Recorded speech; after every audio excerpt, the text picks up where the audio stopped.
We'll jump right in. So good morning, everybody. Thank you for joining us for another edition of the Real Estate Backstory. My name is Alan Rich. I'm the managing broker here at Max One Realty and Realtor Partners. And today it's just me. You don't have Ming with me today, so you're just kind of stuck with the old man. So we're just going to go through every single week. We go through all the comings and goings, what's happening in real estate, and really just all the things that we see happening and our take on it. So this week we're going to kind of start off. We got a lot of education coming up this week. Okay, so you can go to mx1training.com. All this week we're doing our relaunch series in our Noonan office. It is in person and it is sold out. So I'm telling you about it, but you couldn't really come. But the good part is that also is part of 3 different CE classes. So today is lead generation in today's market. That's going to be a virtual class because in office is sold out.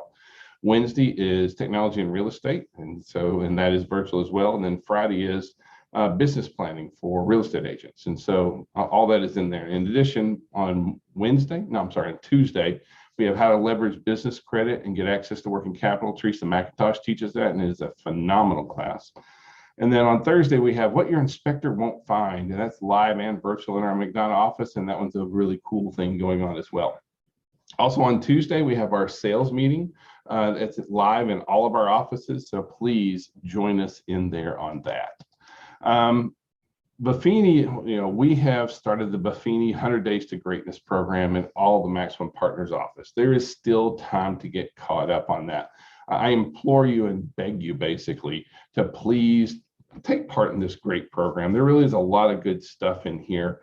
We've really, the agents that have been going through it have gotten just tremendous value out of this. So I'm going to really encourage you, if you haven't got in, please, you can come into any of the partners offices, any of the Max One Partners offices, and get with the branch managers. They'll get you caught up. This week we're down on to the 13th module, which is working with your buyers, part 1. And so now we're doing 1 module a week, basically all the way out through the rest of the program.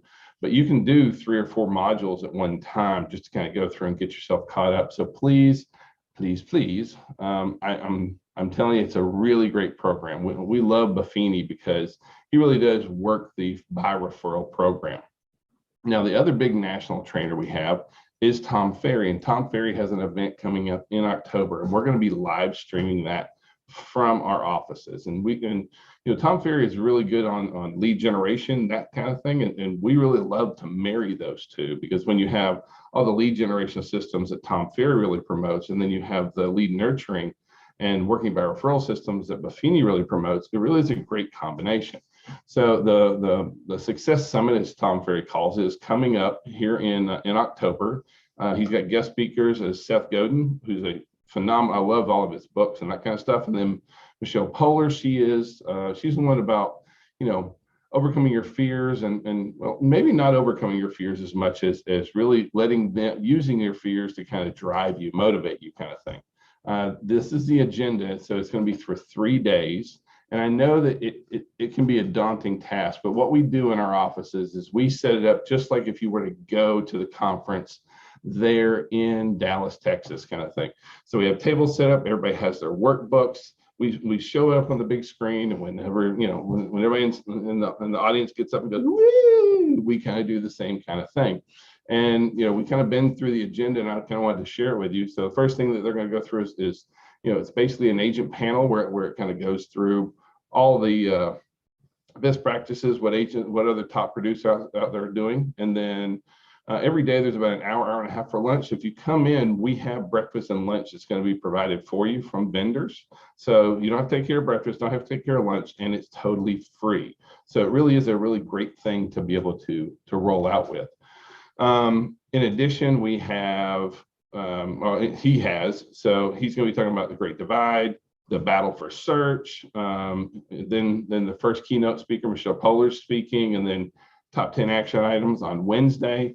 Every day he starts off with Ask Me Anything for about 30 minutes kind of thing, and then they're going to go over the inventory crisis, listing attraction panel, overcoming the struggles we have, leveraging your next business decision, and then Seth Godin is on day 2.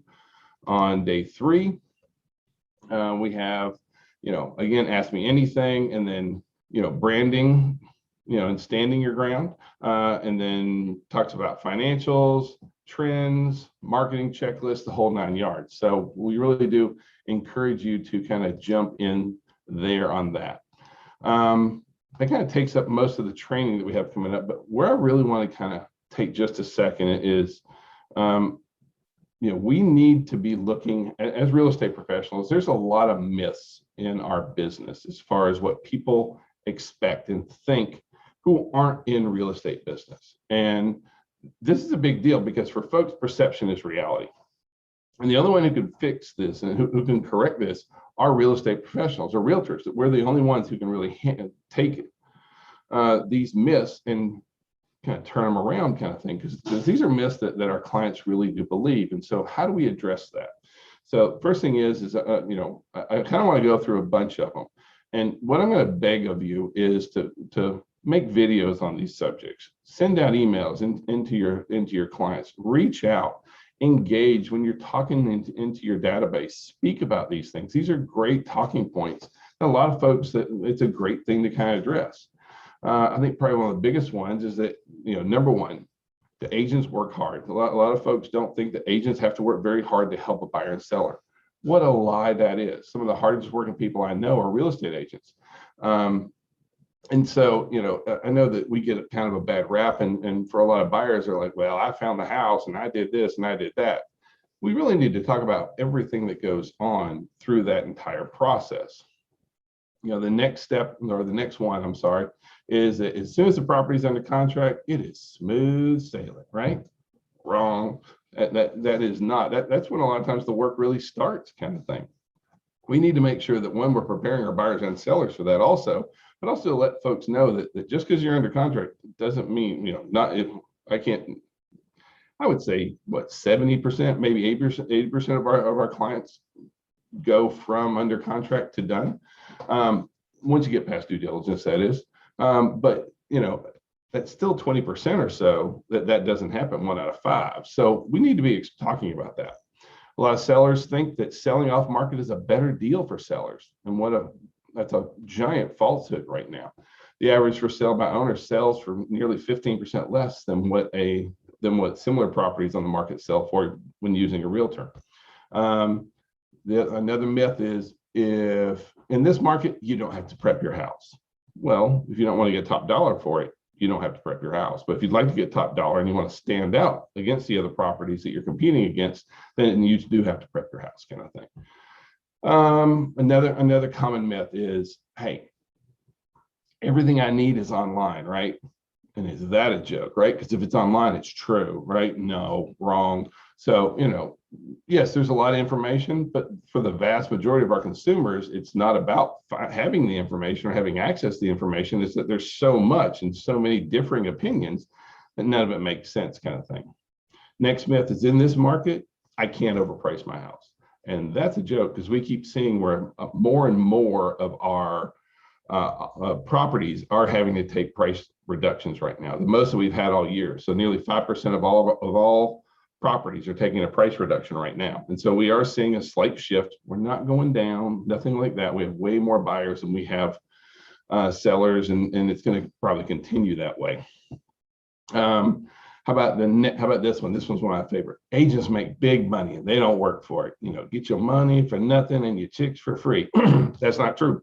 Seriously, we work our tails off, and we need to talk about what we do with our clients and the processes and how we protect them and all the things that we do behind the scenes. I know that on one hand, we want to make it as easy for our clients as possible, but if we don't explain what we're doing back there, then it just becomes like, don't pay attention to the man behind the curtain over there. No. We need to talk about all the things that we're doing. Excuse me. Next one is, you should just sell your house as is, no disclosure. Wrong, okay? Because our sellers are still responsible for any hidden material defects. No, they are not required by Georgia law to do a property disclosure, but they are required to disclose any hidden material defects. And so we find that folks who won't do the property disclosure, those are the folks who end up getting sued later on, because that doesn't release you of any kind of liability. So if there's hidden wiring in the wall, there's septic issues, things like that, and you just chose to act like it didn't happen, you're still going to get nailed for it. How about this one? All agents are the same. They're all used car dealers, that kind of stuff. No, we're not. Okay. I'm not a great salesperson, but I am a great realtor kind of thing. And so that's very, very different kind of thing. How about open houses sell houses? No, I hate to break it to you. Like an open house, I love open houses. I have no problem with open houses. I think open houses are a great thing, but let's be honest, open houses helps the agent way more than they help the seller. So how about this one? A home can pass or fail a home inspection. That's one of my favorite myths right there, because we see where they're like, it's not a pass fail thing, folks. Okay. I mean, I've had brand new construction homes that have issues on the inspection report, and we've had, older homes that were just glowing. It's not a pass fail. They don't just get a grade. There's nothing like that. This isn't like a health inspection kind of thing. But that's another one that goes to how well we're educating our clients on there. How about this one? This is another great one. The less commission I pay, the more money I make. And that is a huge farce, right? Because there's all kinds of folks out there that will discount their service, and probably the reason they're discounting their fees is because what they do for their clients is less than stellar kind of thing. So, I don't cut my commission, and I recommend that you don't, because I work really hard for what I do and I help my sellers a lot. And so a great agent is going to be worth their weight in gold kind of thing. So it's not just about that commission kind of thing. How about fall and winter is the worst time to buy or sell? Well, last year our fall and winter were phenomenal, and we're looking to actually have a really strong fall and winter again. We are looking a little bit more like more seasonal, but not always kind of thing. So, and then how about this one? The housing market is going to crash. I believe that there's always corrections out there, but are we heading into a crash? No, we're not kind of thing. So, a lot of things for us to look at there. All right, so I want to kind of jump back into more of kind of what we're doing here kind of thing. And so, first of all, President Biden has ordered vaccine mandates for large companies. And so we've had a lot of folks asking, like, for example, like we have, 350 agents almost, which we're blessed to have. Thank you. And are we required to do vaccines? Well, you guys are independent contractors. And so now if you work for a really large brokerage and you're an employee, that may apply to you. But for the vast majority of real estate professionals, like you are a small business, you are an independent company. And so you employ you in most cases, and maybe a couple other folks. So as long as you have less than 100 out there, it's not, it doesn't really apply mostly for realtors. Now, I do want to urge caution on, we have to be respectful. There's folks that are worried about what's going on with coronavirus, and we see that the hospitals are having a lot of attendance and that kind of stuff. And so I do encourage us to be smart, to be wise, to use our masks to protect ourselves. Get vaccinated if you feel strongly about it or not, kind of thing. We got vaccinated, but I'm not like a belligerent vaxxer kind of person. But I think that there's pros and cons for that either way. But just kind of wanted to throw that out there.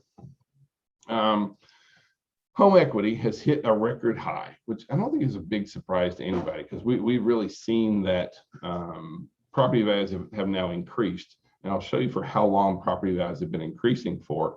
And so, our home equity really is looking great. So if you've been a seller, even if you bought at the top of the 2008, 2006, 2007 market kind of thing before the crash, you're still in really great shape. And that's why the thing is that, when folks are like, well, I'm worried about a crash or this kind of stuff, it really, and I'll show you some numbers here in just a second.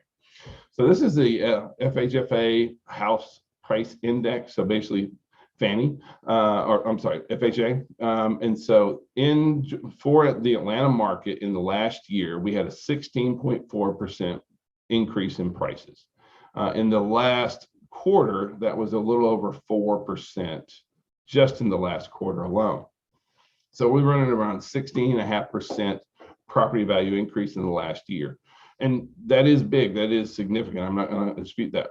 The good news for us in the Atlanta market is that's number 61 on top 100 housing markets in the U.S., like the 100 biggest housing markets in the U.S., we're fairly low on that list, which means there's a lot of other places that saw a much greater increase. Now, I'm all about property values increasing. I'm not poo-pooing that at all, but I don't want us to be these, when we continue to have really crazy pricing, at some point that will create a bubble. We're not there, and that's not what's happening now. We are going to start seeing some moderation as that moves forward. You can kind of see what our cumulative changes since 2007. This is property values for the Atlanta, the Atlanta Sandy Springs market, and then you can see that both in graph form as well as how we've been going on price appreciation. You can really see that it really started around 2013. Now, most housing markets run in cyclical patterns that run between 8 and 12 years, basically, kind of thing. And so we are I'm on about year 8 right now. But COVID's kind of thrown a monkey wrench in that whole kind of thing, and we have way more buyers than we have sellers right now. So that's not necessarily true always. Initial claims dropped again, actually dropped pretty big, went from about 350,000 down to 310,000. And so that is a pandemic low. We're basically really close to where we were pre-pandemic at this point. Unemployment rate is in at about 5.5%, and wages rose around 4.3% year over year. And that's partly where we're seeing some of the inflation numbers, but folks are making more money, and so that's not always bad either. But overall, we've if you kind of look since about mid last year to now, where are we on that jobs market? And this kind of graph kind of shows you the blue bar here represents where we've been. I'm sorry, the current jobs that we have month over month, and the red shows the deficit. So we're slowly starting to where that big deficit is starting to kind of minimize a little bit every single month, and that's really good for our economy. That's good for housing, the whole 9 yards. Now, the employment change by industry. This shows where all the jobs have really been growing at, and so professional and technical services really took the cake there. Warehouse and transportation is another one. Education, everybody's back in school, that kind of stuff. Where we're having challenges though is in utilities, construction, healthcare, all 3 big things that we really need more jobs in. State government, I'm not sure I'm that opposed to state government being down. I'm more of a libertarian kind of guy. And then retail and food service, which I think everybody can see. You can't hardly go to a restaurant and not have to wait because they're understaffed, and it's kind of running rampant through there. Mortgage rates, we're going on about 5 weeks at a very consistent mortgage rate right now. We're at a 2.88, which is some of the lowest rates we've ever had, kind of thing. That being said, demand also is really low. It's basically the same demand as the week before, but we're down about 18% in mortgage purchase applications this year versus last year. And at the same time, we've seen more inventory come on the market. So that's why we're starting to see prices starting to level off. We're not going to see prices drop. I don't see that. We have way too much demand for that, and I'll show you some slides on that in a minute. But where we're looking at 16% growth year over year, that's not gonna stay out there, kind of thing. It's going to be a much more moderate kind of run on there, kind of thing. This is a classroom, and so is this. I don't know what I just turned on. We'll try that again. That was pretty interesting. All right, sorry. We're going to jump back in here.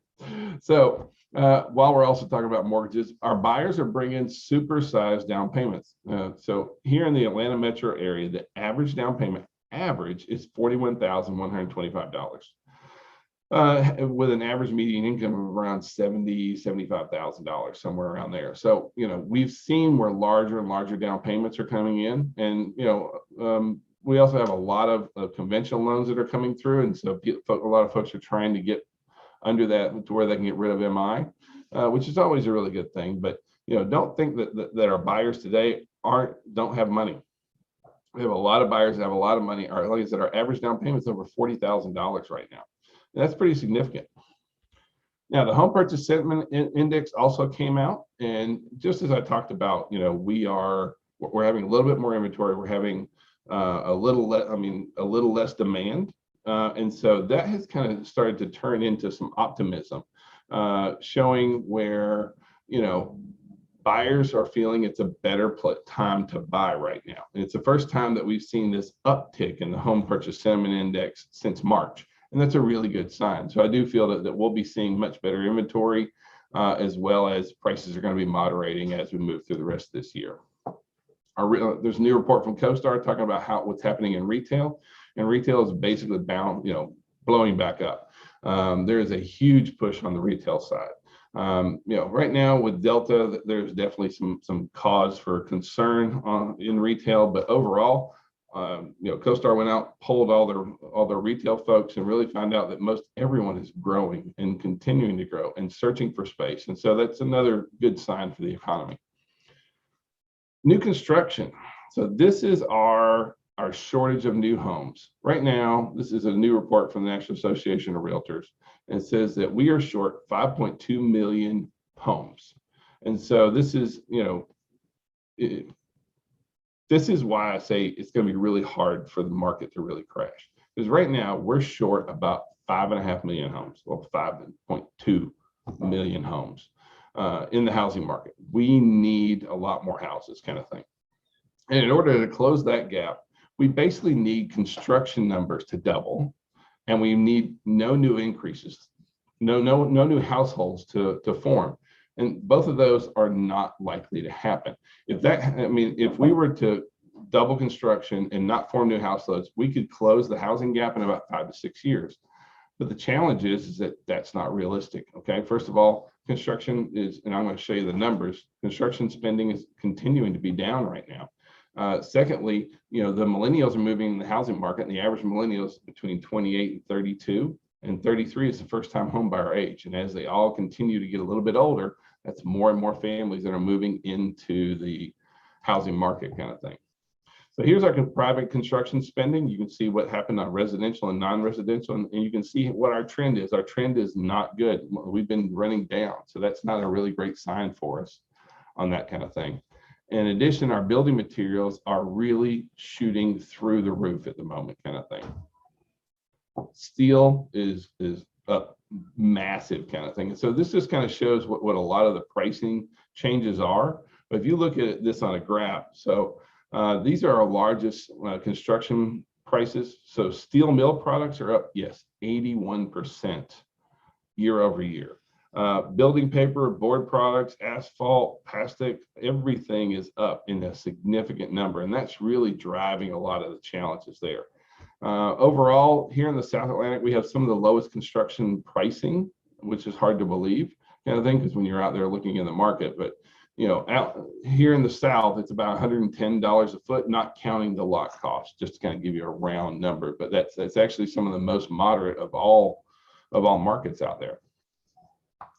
I saw this article and I wanted to share it with you. It talks about how Social Security is running out of money faster than they expected. And so I'm not here to get into any kind of political debate with you or to try and be political, but understand that yeah, Social Security is running out of money faster than they expected, kind of thing. And so they're looking at most of your survivors trust fund is going to be out of benefits by 2033, and then some will be out of money by 2057. Medicare is going to be out of money by 2026, which is really pretty close, kind of thing. The challenge at the same time is that the National Institute on Retirement Security said that 40% of Americans rely completely on their Social Security income for retirement. So you guys are real estate professionals. I see where, hey, we got a couple of closings and we're buying new cars. We tend to live for that big close. We tend to live for those, for that money coming in. And so a lot of times we're not being really smart about our money. I know a lot of agents have tax issues because they weren't smart about their money. I know a lot of folks that have not worked on building their retirement. I'm not trying to be political, but I'd be, I guess, derelict in my duties if I didn't say, look, as an industry, we need to really be smart about what's going on for our future. At some point, I'm all about being out there with a walker and the tennis balls, like, hey, you want to buy a house? But let's be realistic. That's not going to be something I want to have to do. And so a lot of times, in the real estate world, because, all we get paid at one time, it's very easy not to work budgets. It's very easy not to think about savings. But, where I'm going to encourage you to go is really half your commission you can live on. The other half you need to be doing something else with. You need to be taking care of taxes. You need to be putting something into savings. And you need to be putting some money into marketing and into building your business. So we need to get out of this thought process of, hey, closing day, whoo, payday, let's roll. No, I really, one thing that Ming and I have always done is we try to live on half of what our commission checks were, kind of thing. And the rest of it, like I said, goes into taxes, goes into insurance, goes into, those kind of things, and savings. It's not always going to be there. We need to be smart about this as an industry, as professionals. We need to make sure that we're looking for the future as well. I kind of want to close here, and the OfferPad, the iBuyer went public this past week, and they came out with a $2.7 billion valuation. So they sold 300,000 shares for around $9 a share, kind of thing. And I throw this out there because when a company goes public, they're doing it in order to bring in a lot of cash. OfferPad has about $3 billion right now, just shy of $3 billion, to be competing with folks out, be competing with our buyers and that kind of stuff. So I know that for a lot of folks in the real estate industry, we see that the iBuyers are prevalent in our industry, and they are. The good news for iBuyers is that the iBuyers make their money heavily on property appreciation. And this has been a great time. We saw earlier where the property appreciation rates, at 16% a year kind of thing. Well, that, when you're buying the volume of homes that OfferPad and Zillow and these other companies are, that's some pretty positive growth for them to be having. But as the market corrects and starts leveling off again, that's going to be much harder for them to do. But understand that they're going to be in our business. They're going to be in our business for a long time. They've got a lot of money. I mean, a lot of money. And as you can see, folks are willing to invest in them. They see some future out of them out there. So really, that's all I have. So I hope you guys have a really great week. If I can be of any kind of service, please call, text, smoke signals. We are super easy to get a hold of, and we hope that you have a wonderful week. Thank you, guys. Bye.